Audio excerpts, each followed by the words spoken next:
Abrimos este espacio reservado para los conflictos desde hace ya muchas semanas que lo inauguramos con la psicóloga clínica Mariluz Escalada, que nos da las pinceladas necesarias para el manejo de los conflictos con los que tenemos que enfrentarnos en nuestra vida diaria. Hoy vamos a conocer cuáles son los roles que asumimos en nuestras relaciones sociales. A veces el asumir determinados roles e interpretar determinados papeles pueden ser fruto de futuros conflictos. En ocasiones la fuente de los conflictos somos nosotros, las propias personas y nuestras acciones, que las llevamos a diferentes terrenos, al terreno personal, al terreno de las relaciones de pareja, de las relaciones de amistad o de las relaciones laborales.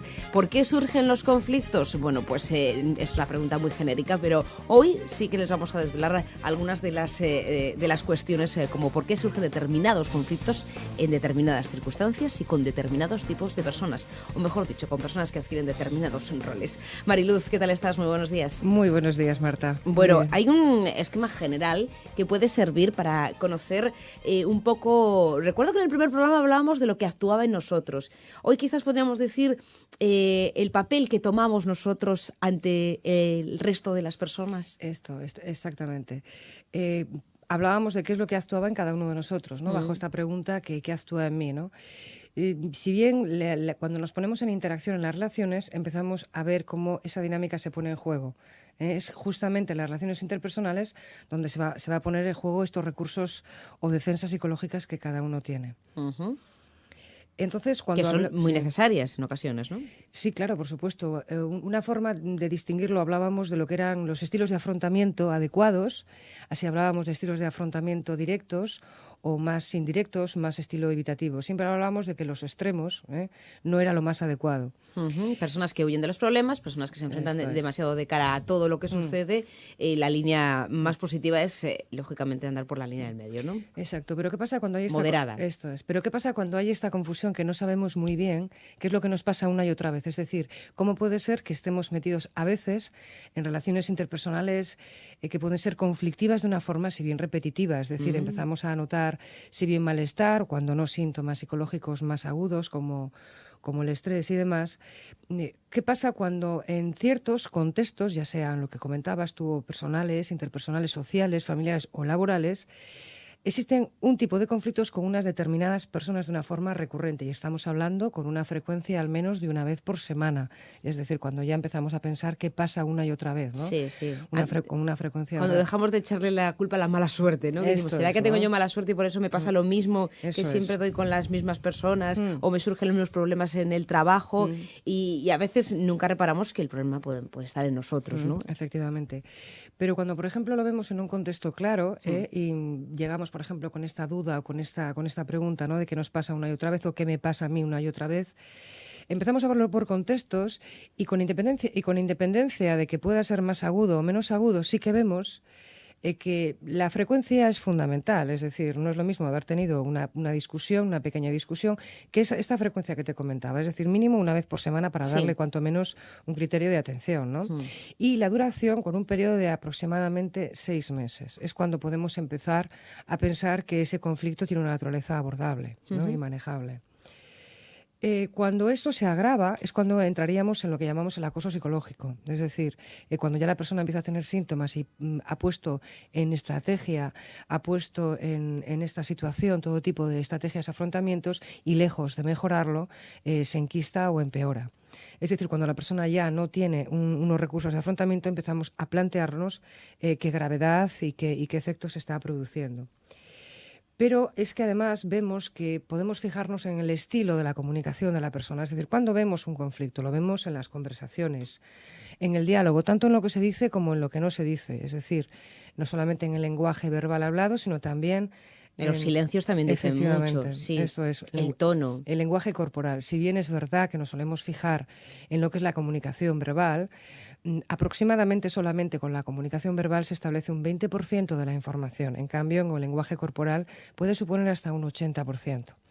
Pero bien, ciñéndonos a lo más abordable, que sería esto, la comunicación, el diálogo, veremos que en casi todos los conflictos de esta naturaleza, ¿no?, repetitivos, ¿verdad?, tienen una estructura, se forma una especie de juego psicológico. Entiéndase por juego psicológico no algo divertido, sino algo de contenido claramente dramático. que genera este malestar, al menos para uno de los participantes del juego. Y veremos que en estos juegos psicológicos se establecen normalmente 3 tipos de roles. Hay una persona que actúa como un perseguidor. También la misma persona u otra puede funcionar con el rol de salvador.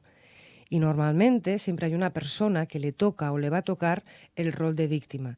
Si bien estos roles están muy relacionados también con características personales, sí que es verdad que pueden variar en función del contexto. Uno puede ser que tenga a veces el rol de perseguidor, pero en otras ocasiones adquiera el de salvador o incluso el de víctima, ¿no? Los roles pueden ir cambiando dependiendo las relaciones que tenemos en nuestro entorno, ¿no? Si bien es verdad que luego hay personas que por su especial estructura, por sus especiales rasgos de personalidad, tienen marcado uno solo, tiene ¿no? de alguna forma más potenciado, ¿verdad? El que pueda situarse, por ejemplo, en el caso que hemos visto otras veces de esta mujer María en la situación de víctima. Pero otras veces puede ir jugando en un porcentaje menor quizá también estos roles. Y a poco que nos fijemos, incluso en nuestros diálogos internos, que ya hemos comentado un poquito de qué naturaleza y cómo eran y qué relación había entre nuestros diálogos internos, el cómo nos hablamos a nosotros mismos y las emociones, cómo incluso dentro de nosotros estos 3 roles funcionan también. Cuando nos estamos hablando, por ejemplo, y pensamos, bueno, esto debería de haber sido así, o fulanito debería de haber hecho esto otro, empezamos a generar una ira, ¿no? Empieza a subir la emoción de ira, por ejemplo, ¿no?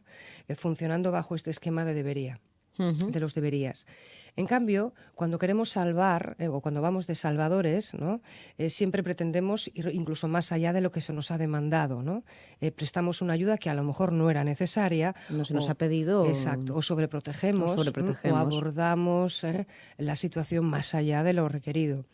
El papel de víctima, en cambio, está más referido a sentimientos y a pensamientos asociados de indefensión. De alguna forma, siempre todos conocemos a alguna persona que siempre se está de alguna forma quejando, no de lo mal que se hacen las cosas, sino de lo mal que le van a ellas, porque el que se queja de lo mal que van las cosas sería más bien el estilo perseguidor. Entonces vemos... Sí, creo que es el rol que más identificarán nuestros oyentes, el rol de la persona, bueno, pues que manifiesta siempre quejas en torno a todo lo que le sucede, ¿no? Sí. O bien porque, a veces infundadas y a veces, evidentemente, pues sí con motivos, ¿no? O las personas que solamente, por ejemplo, se relacionan, por eso que acabas de decir, en el rol de víctima, que solamente se relacionan básicamente hablando de sus enfermedades, ¿no? Esto es algo también muy... Cuando hablábamos de la diferencia entre lo psíquico y lo físico, ¿no?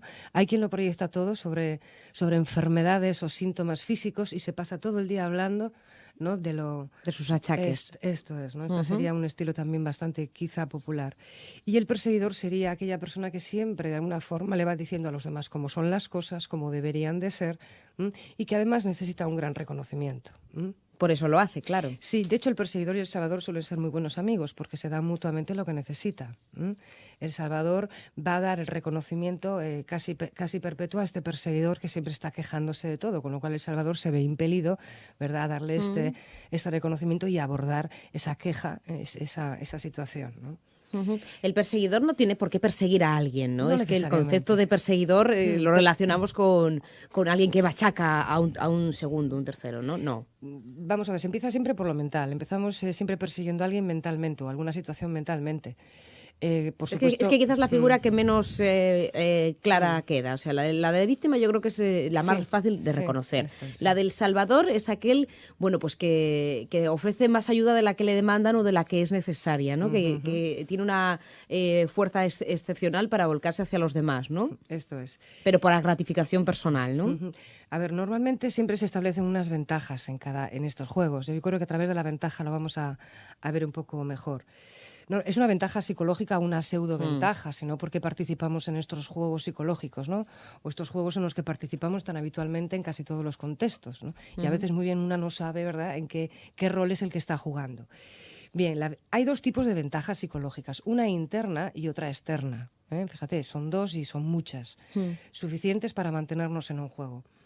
Imaginemos, por ejemplo, que de alguna forma la función primera es... ¿Esto es para conocer las ventajas internas y externas? Sí, exacto. Vale.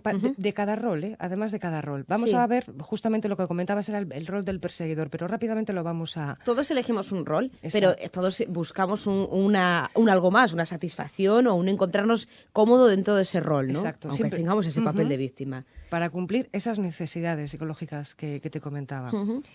Bien, normalmente la primera función interna es dar salida a una serie de sentimientos, de alguna forma, que no encontramos otra vía para darle salida.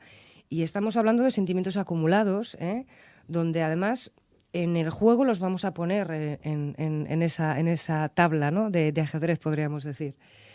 Normalmente, esa es una de las primeras ventajas. Si, por ejemplo, tengo una carga, por lo que sea, emocional, derivada de mis relaciones frustrantes de pareja o de otro tipo de situaciones, o no he tenido una elaboración emocional mínima, suelo acumular una serie de lo que yo llamo cupones, que los voy pegando en mi cartilla personal y llegado un momento puedo descargarlos. Bueno, pues esa función de descarga es la primera, vemos, por eso hablo de ventajas o pseudoventajas psicológicas.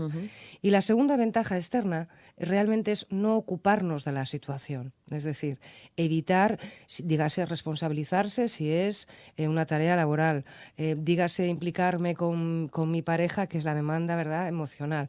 En cualquier caso sirve a esas dos pseudoventajas psicológicas. La interna es emocional y la externa es llevada a la realidad. En este caso, evitar el tener que tomar una posición clara.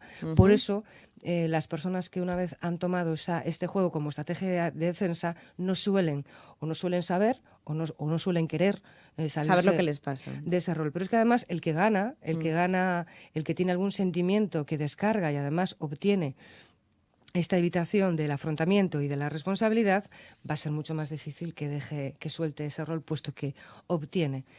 Pero esas ventajas dices que son comunes a los tres roles. La ventaja interna... Cada uno va a obtener una ventaja interna y otra externa. Si no, no jugarían este juego. Ya. Pero siempre la ventaja interna es sacar nuestros sentimientos que nos molestan. Una descarga de sentimientos y la externa...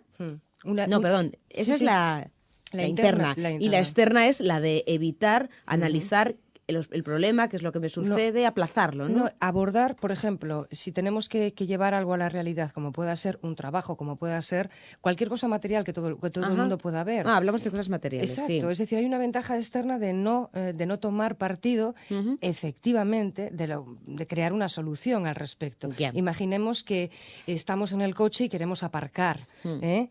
Puedo tener una descarga emocional, quejarme y además, perseguirte diciendo que mal aparcas o cuando llueve, qué problema. Puedo dar una causa interna o externa, puedo perseguirte para evitar, efectivamente, pues si el coche es mío, aparcar yo. He hecho la función de descarga, la interna, y la externa no aparcar. Sí, vamos con algún caso práctico, ¿no? Quizás que es la mejor forma, algún ejemplo para saber dónde interactúan esos tres roles y qué ventajas obtienen cada uno con su comportamiento, con ese papel que han decidido adquirir. Para quien le queda algún tipo de duda o pueda servir de duda, este esquema general de estos tres roles, piénsese que el juego psicológico es como el juego de un timo, por ejemplo, el timo de la estampita o el chantaje emocional también, que sería una variante de este timo. Hay uno que gana algo, una emoción, una descarga, pero además gana otra emoción que puede ser reconocimiento y además evita encargarse de la situación conflictiva, que es la que realmente hay que resolver para evitar que existan conflictos. Pero sí, quizá en el entorno laboral, por ejemplo, podamos pensar en una situación muy frecuente, relativamente frecuente, y que sin llegar a eclosionar un conflicto de mayor magnitud, sí vemos a través de los diálogos, de las conversaciones, cómo se están generando ya estas situaciones, cómo cada persona se va situando en estos roles. De una forma soterrada lo podemos ver. Bueno, pues vamos a verlo, sí. Por ejemplo, en el caso de tres compañeros de trabajo, por ejemplo, que puede ser en cualquier empresa, dígase pública, dígase privada o cualquier tipo de organización. Por ejemplo, Juan, Antonio y María son tres colegas, son tres compañeros de trabajo, y donde Antonio es el más antiguo, es el encargado de balance, y al que se le suele consultar muchas cosas, puesto que es el más antiguo. Juan es el siguiente y le suele consultar le suele decir, además con muchísima educación, porque bueno, de alguna forma tiene un rango de antigüedad, sí, ¿no? respeto, sí que se merece. Exacto. Sí. Le suele pues pedir con muchísima educación que le ayude, por ejemplo, con un nuevo programa informático. Y Antonio pues le reconoce que efectivamente que la empresa no ha formado sobre este tipo de programa nuevo, pero que no se preocupe, que él le conoce y le va a ayudar, le va a prestar ayuda. Juan, encantado, le agradece muchísimo la ayuda, y le encantaría además saber cómo él, ¿no? De alguna forma le adula con bastante frecuencia. Aquí vemos con esta pequeña y sutil relación cómo ambos de momento obtienen una ganancia. Juan, ¿no? Comprensión y ayuda, y Antonio, agradecimiento. Pues bien, la situación podría mantenerse en el tiempo sin conflicto, pero realmente empezamos a ver algo disfuncional, puesto que se está creando una dependencia y un poder informal para el equipo. Realmente Antonio tiene un rol muy establecido en su empresa y unas funciones muy establecidas en su trabajo, pero está generando de alguna forma un poder implícito en el grupo. Bien, pero veamos qué pasa cuando ya entra el otro jugador en juego. Y rápidamente van a comprender los oyentes quién juega aquí. Sí. Llega María y también le hace una consulta a Antonio, al más antiguo de la empresa, y le dice, que entre otras cosas es encargado de balance, que por favor le gustaría que le revisara el balance. Antonio, un poco cansado, aparte de que no nos olvidemos que Antonio acaba de conseguir dos cosas muy importantes, ¿no?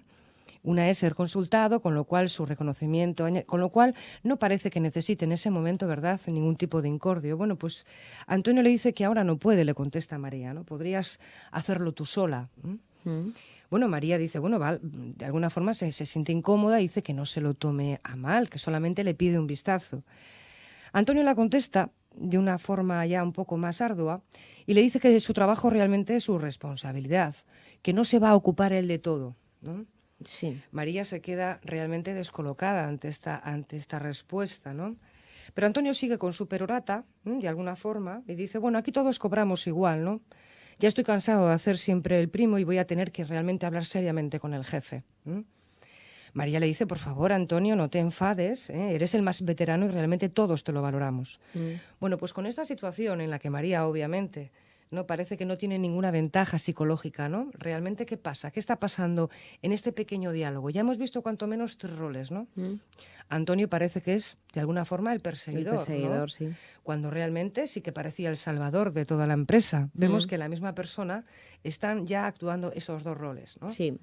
Pero sí que parece que son los demás los que le vienen concediendo ese estatus, un estatus, como decía, implícito. Bueno, habitualmente Antonio lo que está obteniendo, esa ventaja psicológica, es un reconocimiento desmedido.